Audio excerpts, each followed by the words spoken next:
इन लोगों को आप देख लीजिए, भारत के प्रधानमंत्री नरेंद्र मोदी जी कहा करते थे कि मैं देश नहीं बिकने दूंगा, और मैं ट्रेन में चाय बेचता था। किसी ने उनको देखा है चाय बेचते हुए? कोई नहीं। लेकिन जो व्यक्ति कहता था कि मैं ट्रेन में चाय बेचता था, उसने ट्रेन को ही बेच दिया। आप लोग पता है? ये पता है कि नहीं है? तो जब ट्रेन में चाय बेचने वाला व्यक्ति अब ट्रेन को बेच दिया, पूरे सरकारी संस्थान को बेच दिया, जिसने में बाबा साहब ने अपने संविधान में आपको आरक्षण का अधिकार दिया था, पूरी देश प्राइवेटेशन की तरफ जा रहा है, पूंजीवाद की तरफ जा रहा है, उसमें आप कहां हैं? पूरी देश अडानी के हाथों में चला गया। क्या अडानी हमारे बहुजन समाज के लोगों को अपने कंपनी में नौकरी देगा? तो हम कौन सा हिंदू बने हैं और हम कौन सा हिंदू राष्ट्र का हम कल्पना कर रहे हैं? बहुत कठिन समस्या है और बहुत चिंतन करने का जरूरत है। देश के सामने जो आने वाला 24 है, इसमें अगर 14 वाले 24 में आ गया तो आप समझिए कि मनुस्मृति लागू हो जाए। और मैंने मनुवाद का मतलब मैंने समझा दिया है आपको। जब मनुस्मृति लागू होगा,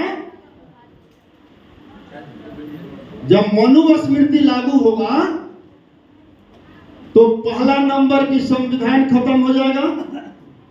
और आपको वोट देने का अधिकार कहां से मिला है? संविधान से। संविधान नहीं रहेगा, आप कहां रहेंगे? आपको शिक्षा का अधिकार कहां से मिला है? संविधान से मिला है। अगर संविधान नहीं रहेगा तो फिर स्थिति वही आएगा, भारतवर्ष की किसी भी महिलाओं और शूद्रों को पढ़ने का अधिकार नहीं है।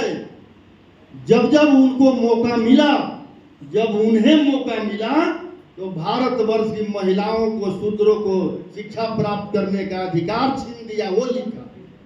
जब उसको मौका मिला तो लिख दिया नारी नरक का द्वार है, उसी का लिखा हुआ है ना। जब उसको मौका मिला तो लिख दिया सीता को जंगल भेज दो। जब उसको मौका मिला तो लिख दिया द्रौपदी का चीर हरण कर दो।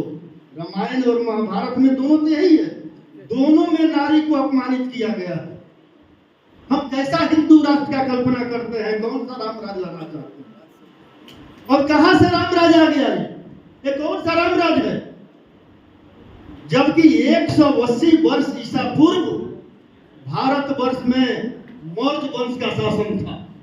उस समय राजा बृहदत्त राजा थे और उसी समय राजा बृहदत्त का हत्या पुष्यमित्र शुंग ने किया।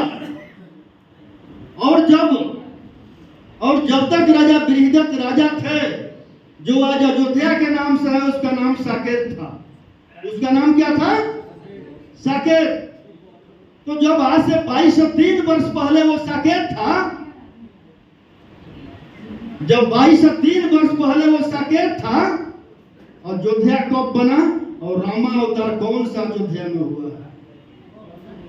आप लोग समझ सकते हैं रामा अवतार वास्तविक है या काल्पनिक है? तो यही है मनुवाद, यही है मनुवाद। अभी वर्तमान में घटना घटा था बिहार में। अमर शहीद जगदेव प्रसाद बाबू जो आंदोलन आपके लिए जो कर रहे थे, जिन्होंने 90% का लड़ाई लड़ने का काम किया, 100 में 90 सोची था, 90 भाग हमारा है, धन धरती और राजपाट में 90 भाग हमारा है। उनका हत्या किस तरह हो किया? कितना अपमानित कर करके हत्या, मतलब उनका हत्या करने के बाद उन लोगों ने क्या लिखा? क्या लिखा? उग्रवादी था। तो जो लिखेगा वही में आप जानिएगा, लिखने वाला वही लोग था। लेकिन मैं धन्यवाद देता हूं आदरणीय लालू प्रसाद यादव जी को, जब 90 में उन्होंने मुख्यमंत्री बना तो उन्होंने जगदेव बाबू को शहीद का दर्जा दिया और पूरे बिहार में हर तक चौराहे पर अमर शहीद जगदेव प्रसाद का मूर्ति लगवाने का काम। तो ये है मनुवाद और मानववाद, ये है संविधान और मनुस्मृति मंत्र।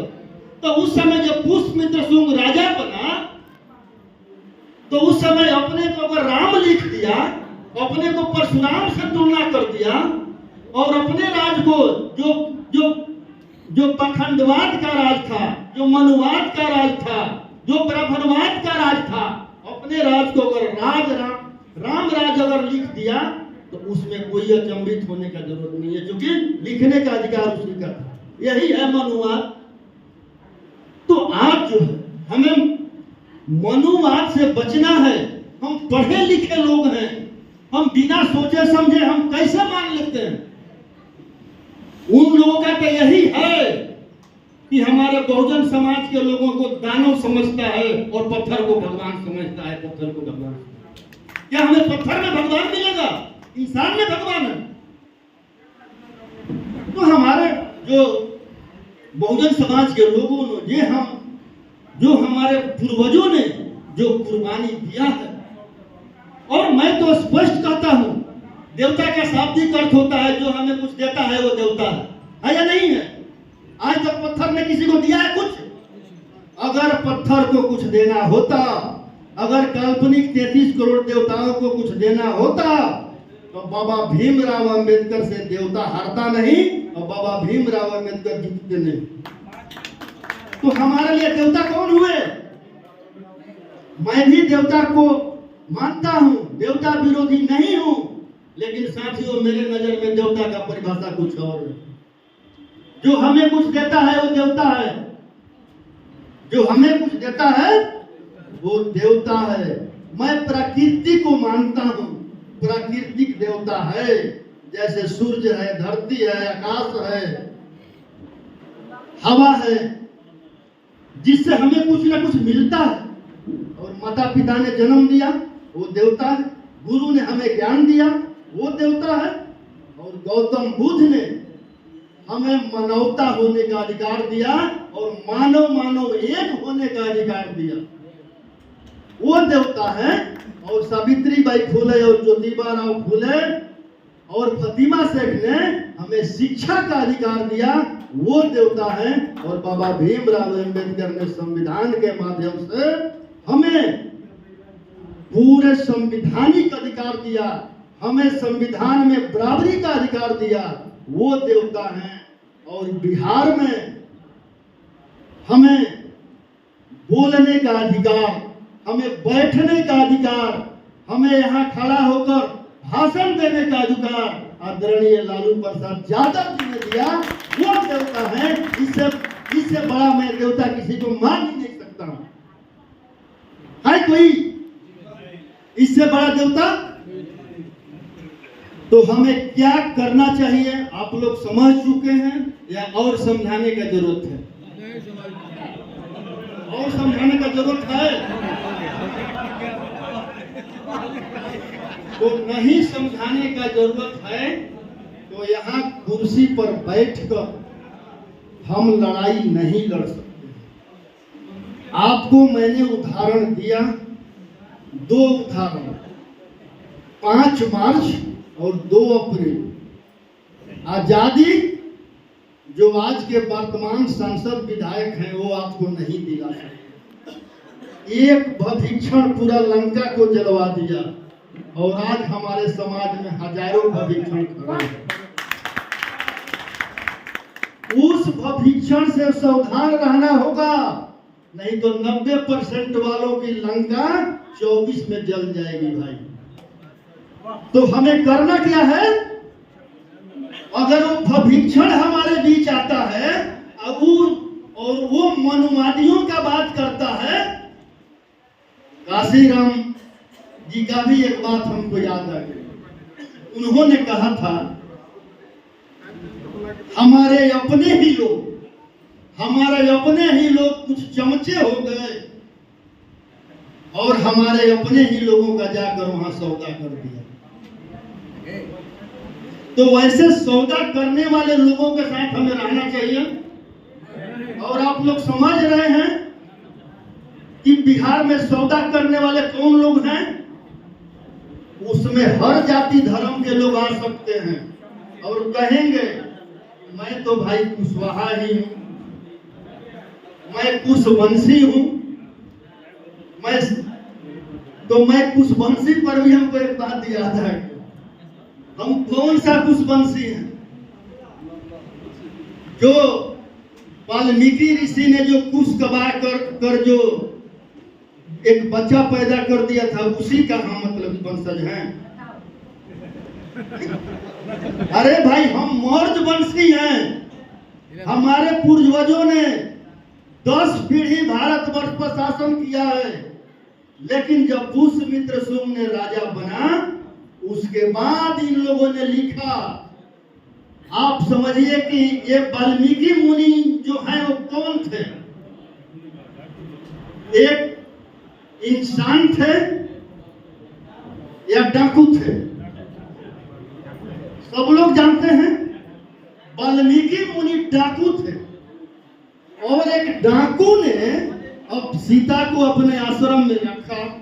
सीता को एक पुत्र लव पैदा हुआ और सीता जब नदी पर नहाने गई तो वाल्मीकि मुनि को उस समय ध्यान में थे, तो सोची कि हम नहाने जा रहे हैं, ध्यान में है कोई बाघ सिंह आएगा तो खा जाएगा, तो अपना बच्चा को लेकर के चले।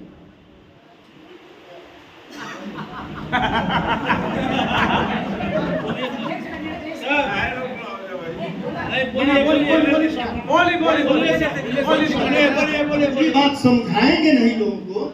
हमें प्रदेश से यही मिला है निर्देश कि ये कोई भाषणबाजी का सभा नहीं है, यह प्रशिक्षण केंद्र है और यहाँ हम प्रशिक्षित करने आए हैं, ना कि भाषण देने आए हैं।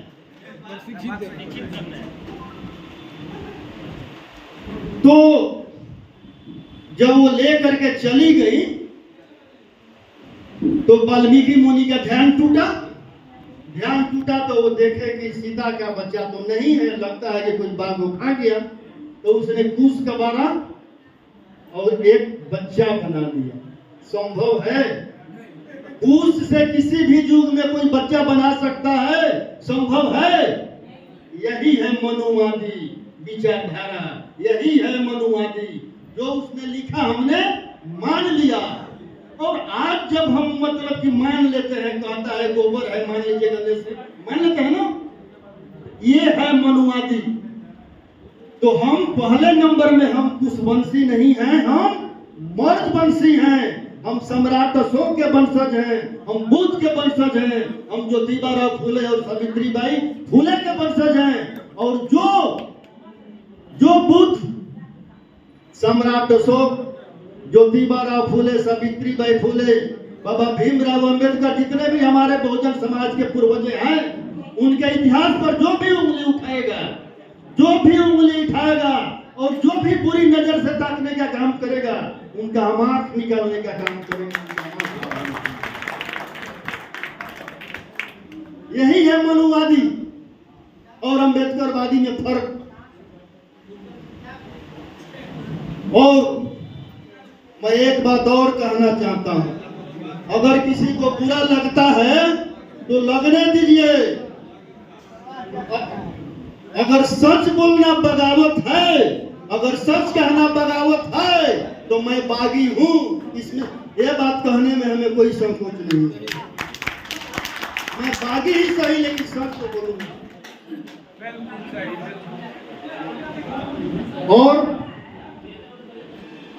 और बस आखिरी लाइन, आप लोग चाहते हैं कि हमारा विरासत बचे। मैं सभी के लिए बोल रहा हूं, जितने भी हमारे पूर्वजों ने हमारे लिए शिक्षा और स्वाभिमान का लड़ाई लड़ने का काम हमारे पूर्वजों ने किया है। और हमारे आदरणीय लालू प्रसाद यादव जी ने जो हमारे लिए कुर्बानी दिया है, जो आज तक वो केस में और वो मनुवादियों ने उनको जेल में डालने का काम कर रहा है, उस विरासत को बचाना है और संविधान को बचाना है और अपने 90% के लोगों को पुनः 2500 वर्ष पीछे नहीं जाना है, तो केंद्र में बैठे सामंतवादी और मनुवादी सरकार को मिटाना पड़ेगा। और आज इस मंच से हमें शपथ लेना पड़ेगा कि जब आने वाला 24 का चुनाव है, हम केंद्र में बैठे सरकार को मिटाने का काम करेंगे। और मिटाने के लिए ही बिहार में महागठबंधन बना है। आदरणीय लालू प्रसाद यादव जी जो हम सबों का अभिभावक हैं, उन्हें बहुत चिंता है देश का, उन्हें बहुत चिंता है हम 90% के लोगों का। और उनका सपना ऐसा भारत का नहीं था। वो 14 में बोले थे कि आप लोग सोच लीजिए, भाजपा आएगा, आरएसएस आएगा, कि देश बचेगा कि देश टूटेगा कि देश जीतेगा। लेकिन उस समय हम लोगों ने नहीं समझा। और वो लोग और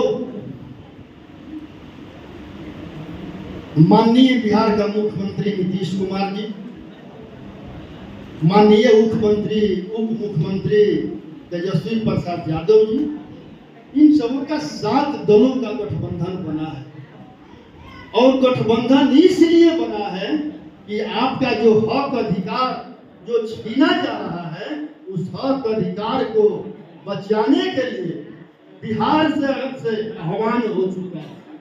और हम आशा है, पूरा विश्वास रखते हैं कि अगर 90% के लोग, भारतवर्ष के बहुजन समाज के लोग, दूध के लोग, अंबेडकर के लोग, फूले के लोग, जगदेव के लोग, आदरणीय लालू प्रसाद यादव जी के लोग, शरद यादव जी के लोग अगर ठान लिया कि हमें बिहार के महागठबंधन के साथ खड़ा रहना है, तो भाजपा और आरएसएस कहां उड़ेगा ये पता नहीं चलेगा। और हम 24 को उसको उखाड़ फेंकेंगे। मैं इतना ही बोलकर अपने वाणी को विराम देता हूं। जय बुद्ध, जय भीम, जय राष्ट्रीय जनता दल, जय आदरणीय लालू प्रसाद।